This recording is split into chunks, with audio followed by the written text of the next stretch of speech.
بسم اللہ الرحمن الرحیم۔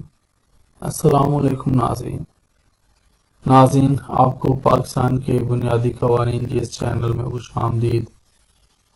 امید کرتا ہوں کہ آپ سب خیر و عافیت سے ہوں گے۔ ناظرین، اس ویڈیو میں ہم خواتین کا ریمانڈ اور تفتیش کے طریقہ کار کے بارے میں جانیں گے۔ ناظرین، گرفتار خواتین کی تفتیش ملزمہ کے 2 مرد اور 1 خاتون رشتہ داروں کے سامنے اور موجودگی میں کی جاتی ہے یا معززین علاقہ کے روبرو تفتیش کی جاتی ہے۔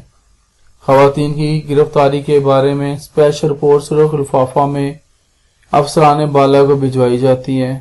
اگر ریمانڈ جسمانی کے لیے خاتون ملزمہ کو عدالت میں پیش کرنا مقصود ہو تو گزیٹڈ آفیسر ملزمہ کو عدالت میں پیش کرنے کا پابند ہوتا ہے۔ نمبر 4، اگر خاتون ملزمہ کو حراست میں رکھنا مقصود ہے تو زنانہ حوالات میں رکھا جاتا ہے تاکہ حیا داری اور پردہ داری کا خیال رکھا جا سکے۔ اگر عورت ملزمہ کو موقع کی نشاندہی یا شناخت کے لیے کسی گاؤں میں لے جانا ہو تو اس عورت کے رشتہ دار یا نمبردار یا معزز ہمسایہ اس عورت کے ساتھ جاتا ہے۔ زنانہ پولیس کی موجودگی کو یقینی بنایا جاتا ہے۔ فوجداری قوانین میں اب ترمیم کی گئی ہے۔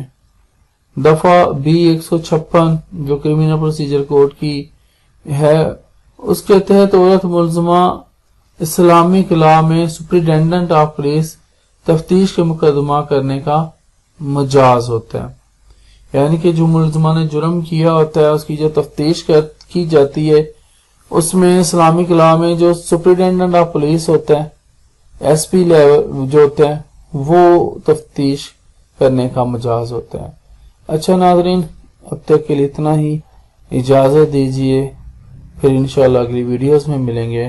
اللہ حافظ۔